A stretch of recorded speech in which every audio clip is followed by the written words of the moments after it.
Haunted बस। रात के करीब 11 बज रहे थे। सड़क पर इक्का तुक्का गाड़ियां चल रही थी। अपनी नाइट शिफ्ट खत्म करके शीला और निकिता बस स्टॉप पर खड़ी थी। आज तो हमें बहुत देर हो गई। पता नहीं घर जाने के लिए हमें कोई साधन मिलेगा भी या नहीं। अगर कोई साधन नहीं मिला तो कहीं रात इसी बस स्टॉप पर ना बितानी पड़े। अपनी काली जुबान बंद कर। जब देखो तब उल्टी बातें ही करती है। अरे कुछ देर रुक जाना, कुछ ना कुछ मिल ही जाएगा। लेकिन काफी देर तक इंतजार करने के बाद भी उन्हें कोई बस नहीं मिलती। धीरे धीरे समय के साथ साथ सड़क पर चलने वाली गाड़ियों का दिखना भी बंद हो जाता है। अरे ये देख, अब तो सड़क पर एक भी गाड़ी नहीं दिख रही। दूर दूर तक गाड़ी और किसी इंसान का नामो निशान नहीं है। एक काम करते हैं, वापस अपने ऑफिस चलते हैं। हम दोनों आज रात वहीं गुजार लेंगे। देख, तुझे अच्छी तरह पता है 10 बजे के बाद चौकीदार ऑफिस के मेन गेट पर ताला लगाकर अपने घर चला जाता है। ऑफिस जाने का कोई फायदा नहीं है। इस सुनसान सड़क को देख मुझे बहुत घबराहट हो रही है। एक काम करना, उसी चौकीदार के घर चलते हैं। वो भी तो परिवार वाला है। हम बेफिक्र होकर आज रात उसके घर पर रुक सकते हैं। अरे पागल, चौकीदार 10 बाई 10 की खोली में रहता है। उसके 4 बच्चे हैं। भला वो हमें अपने घर में कौन सी जगह देगा। अब तू ना ये बेकार की बातें बंद कर और चुपचाप खड़ी रह। शायद कोई लिफ्ट ही मिल जाए। फिर काफी देर इंतजार करने के बाद आखिरकार एक नीले रंग की बस उनके सामने आकर रुकती है। बस का दरवाजा खोल कंडक्टर उन दोनों से कहता है, कहिए कहाँ जाना है आप दोनों को? देखिए मेरी पूरी बस खाली पड़ी है। मैं आप दोनों को आपके ठिकाने पर छोड़ दूंगा। इतना कहकर कंडक्टर मुंह में भरे पान की पिचकारी सड़क पर दे मारता है। निकिता, लोगों का कहना है कि कुछ महीने पहले इसी तरह अंधेरी रात में एक नीली बस के अंदर कुछ बदमाशों ने एक जवान लड़की की हत्या कर दी थी। इस बस का रंग भी नीला है। कहीं ये वही बस तो नहीं? कंडक्टर शीला की बात सुन लेता है और मुस्कुराते हुए कहता है, देखिए मेम साहब, उस घटना के बारे में मैंने भी सुना है। माना कि उस बस का रंग और मेरी बस का रंग एक है, लेकिन दुनिया में नीले रंग की एक ही बस तो नहीं है ना। ये तो सिर्फ एक इत्तेफाक है। देखिए हमारी बस में एक मेम साहब पहले से ही बैठी हैं, चाहे तो अब देख लीजिए। निकिता गर्दन उठाकर देखती है तो बस के पीछे वाले हिस्से में एक लड़की कंबल ओढ़े बैठी हुई थी। सही तो बोल रहे हैं भैया, बस में पहले से एक लड़की बैठी है। चल अब हम भी बैठ जाते हैं, वैसे भी बहुत देर हो गई है। अरे ठहर जाना निकिता, मुझे डर लग रहा है। अरे तुझे इतना ही डर लग रहा है तो तू यहीं खड़ी रहे, मैं तो चली। अरे तुम मुझे छोड़कर कहाँ जा रही है? मैं भी चलती हूँ। दोनों बस में जाकर बैठ जाती हैं। देखते ही देखते ड्राइवर बस को तेज रफ्तार में चलाना शुरू कर देता है। तभी शीला की नजर पीछे वाली सीट पर अकेली बैठी लड़की पर पड़ती है। उस लड़की की लाल आंखें और उसका आधा जला हुआ चेहरा देखकर शीला घबरा जाती है। सुन निकिता, हमारे पीछे जो लड़की बैठी है ना, उसकी आंखें एकदम खून की तरह लाल और चेहरा किसी चुड़ैल की तरह डरावना दिख रहा है। अरे छोड़ ना, कौन कैसा दिखता है? मुझे इन सब बातों में कोई दिलचस्पी नहीं है। मैं थोड़ी देर झपकी लेना चाहती हूँ, इसलिए अब तू अपनी बड़बड़ बंद कर प्लीज। बेफिक्र निकिता अपनी आंखें बंद करके बैठ जाती है। दूसरी ओर बस जंगल के रास्ते में पहुंची है। चारों तरफ घना अंधेरा और साथ ही जंगल में मौजूद जंगली जानवरों की डरावनी आवाजें शीला को और भी ज्यादा डराए जा रही थी। थोड़ी ही देर में बस एक बरगद के पेड़ के पास से गुजरती है। तभी अचानक बरगद की डाल पर बैठी एक बिल्ली कूदकर खिड़की के रास्ते शीला की गोद में आ गिरती है। मर गई रे, बचाओ मुझे, कोई बचाओ। शीला के चिल्लाने की वजह से निकिता की आंख खुल जाती है और वो भी घबराकर इधर उधर देखने लगती है। तभी पीछे वाली सीट पर बैठी लड़की उठकर शीला के पास आती है और बिना कुछ कहे उस बिल्ली को शीला की गोद से उठा उसे सहलाते हुए अपनी गोद में लेकर वापस अपनी सीट पर जाकर बैठ जाती है। अरे शीला, तू तो बहुत ही डरपोक है।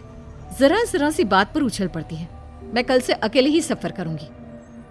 अरे मैं क्या करूं? वो बिल्ली अचानक मेरी गोद में आ गिरी। अपनी बकवास बंद कर और मुझे चैन से सोने दे। इस तरह शीला को डांटकर निकिता फिर सो जाती है, पर तभी अचानक एक झटके से ब्रेक लगाकर ड्राइवर बस को रोकता है। शीला खिड़की से बाहर झांक कर देखती है तो उसे सड़क के किनारे एक काला आदमी खड़ा दिखाई देता है। उसकी बड़ी बड़ी दाढ़ी और अजीब से कपड़े देखकर शीला को घबराहट होने लगी। क्या हुआ ड्राइवर भैया, आपने बस क्यों रोक दी? अरे वो देखो, वहाँ वो सड़क के किनारे एक आदमी खड़ा है, उसी के लिए मैंने बस रुकवाई है। शीला निकिता को धक्का देकर नींद से जगाती है। अरे अब क्या हुआ? वो देख, सड़क किनारे कितना डरावना आदमी है। उसका अजीबोगरीब हुलिया देखकर लगता है जैसे कोई शैतान खड़ा हो। अब शीला की तरह निकिता भी उस आदमी को देखकर थोड़ा डरने लगती है। कंडक्टर, क्या तुम उस आदमी को बस में चढ़ाने वाले हो? उसे देखकर हमें डर लग रहा है, उसे बस में मत चढ़ाओ। अरे डरने की कोई बात नहीं है मेम साहब, ये आदमी जंगल के पीछे वाले गांव में रहता है। ये रोज इसी वक्त मेरी बस में बैठकर पड़ोस वाले गांव में जाता है, और वैसे भी ये बेचारा गूंगा है। अगर आप लोगों को डर लगता है तो मैं इसे ड्राइवर के बगल में बिठा देता हूँ। ओह अच्छा, ठीक है। फिर कंडक्टर का इशारा पाते ही वो आदमी बस में सवार हो जाता है। ड्राइवर दोबारा एक्सीलेटर पर जोर देकर बस को आगे बढ़ाता है। थोड़ी ही देर में बस एक घाटी पर चढ़ती है। बस के एक तरफ गहरी और डरावनी खाई थी, पर ड्राइवर को इस बात से कोई फर्क पड़ता नजर नहीं आ रहा था। वो लगातार बस की रफ्तार बढ़ाकर बस चलता जा रहा था। ड्राइवर भैया, आप देखते नहीं क्या बगल में इतनी गहरी खाई है? बस की रफ्तार लगातार बढ़ाए जा रहे हो, थोड़ा धीरे चलाओ ना। अरे मेम साहब, घबराने की कोई बात नहीं है, ये तो मेरा रोज का काम है। मैं तो यहाँ इसी रफ्तार से बस चलाता हूँ। आप बेफिक्र होकर अपनी सीट पर बैठ जाइए, आपको कुछ नहीं होगा। ड्राइवर के कहने पर निकिता शांति से बैठ जाती है। कुछ दूर चलने पर अचानक ड्राइवर बस को सड़क के किनारे रोक देता है। शीला एक बार फिर खिड़की के बाहर झांक कर देखती है, लेकिन इस बार उसे कहीं कोई दिखाई नहीं देता। अरे अब क्या हुआ? तुमने बस क्यों रोक दी? यहाँ तो दूर दूर तक कोई भी नहीं दिखाई दे रहा। ड्राइवर उसकी बात का कोई जवाब नहीं देता, पर कंडक्टर बोल पड़ता है। ये हमारी फेवरेट जगह है, हम अपने सारे अच्छे काम यहीं पर करते हैं। अब हमारा प्रोग्राम खत्म होने के बाद ही बस यहाँ से आगे बढ़ेगी। इतना कहते ही कंडक्टर सीट के नीचे रखी एक शराब की बोतल निकालता है। अरे ये सब क्या है? तुम्हारे बस में सवारी बैठी है, उन्हें घर पहुंचाने की जगह तुम यहाँ सड़क के बीच में बस रोककर शराब पियोगे? बस में लड़कियों के बैठे हुए भी तुम्हें ये सब करते हुए शर्म नहीं आती? कंडक्टर कोई जवाब नहीं देता और मुस्कुराते हुए शराब पीने लगता है। तभी ड्राइवर और दूसरा आदमी भी कंडक्टर के साथ मिलकर शराब पीने लगते हैं। निकिता, मुझे इन तीनों के इरादे कुछ ठीक नहीं लगते। हमने इस बस में बैठकर बहुत बड़ी भूल कर दी। तू घबरा मत, मैं हमेशा अपने पर्स में छोटा सा चाकू रखती हूँ। उसके रहते ये तीनों हमारा कुछ नहीं बिगाड़ पाएंगे। देखो गज्जू भैया, हमारी बस में इस समय 3 जवान लड़कियां बैठी हैं। कहो सबसे पहले किसका शिकार किया जाए? मैं तो कहता हूँ कि सबसे पहले वो जो पीछे अकेले जो बैठी है ना, उसे पकड़ कर लाओ। उसके बाद इन दोनों का प्रोग्राम फिट करेंगे। ठीक है, जैसी तुम्हारी मर्जी। अब वो आदमी पीछे वाली सीट पर बैठी लड़की के पास पहुंचकर उसका हाथ पकड़ लेता है, लेकिन तभी अचानक उस लड़की की आंखें जरूरत से ज्यादा बड़ी और लाल होने लगती है। उसका चेहरा गुस्से से लाल और उसके मुंह से नुकीले दांत दिखने लगते हैं। अरे ये क्या? ये लड़की अचानक इतनी खतरनाक कैसे बन रही है? इतने में वो लड़की उस आदमी को उठाकर वहीं सीट पर पटक देती है। मुझे हाथ लगाएगा, तेरी इतनी हिम्मत! जोर से चीखते हुए वो लड़की उस आदमी पर हमला कर देती है और पल भर में ही उस आदमी का काम तमाम हो जाता है। ये देख ड्राइवर और कंडक्टर के होश उड़ जाते हैं। इतने में ड्राइवर अपनी जान बचाने के लिए तुरंत बस से बाहर कूद जाता है।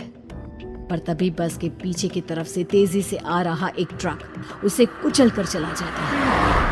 एक ही पल में अपने दोनों साथियों की मौत देख अब कंडक्टर के हाथ पैर कांपने लगते हैं। ये सब देख निकिता और शीला के भी होश उड़ जाते हैं। वो चुपचाप अपनी सीट पर ही छुप कर बैठी रहती हैं। अरे अरे अरे कौन हो तुम और तुम इतनी भयानक कैसे बन गई? अब वो लड़की गुस्से में गुर्राते हुए कंडक्टर का गला पकड़ लेती है। इतनी जल्दी मुझे भूल गए? कुछ महीनों पहले तुम तीनों ने बड़ी बेरहमी से मेरी हत्या की थी और फिर शहर छोड़कर भाग गए। कई दिनों से मैं तुम तीनों के इंतजार में भटक रही थी। आज जाकर मेरा बदला पूरा होगा। अब तू भी अपने साथियों की तरह जहन्नम पहुंच जाएगा। अब वो लड़की कंडक्टर को उठाकर बस के पास मौजूद खाई में फेंक देती है। कंडक्टर एक बड़े पत्थर से जा टकराता है और उसकी भी मृत्यु हो जाती है। दूसरी तरफ ये सारा नजारा देख शीला और निकिता बेहोश हो जाती है। अगली सुबह जब उन दोनों को होश आता है तो वो अपने आप को एक सरकारी अस्पताल में पाती है।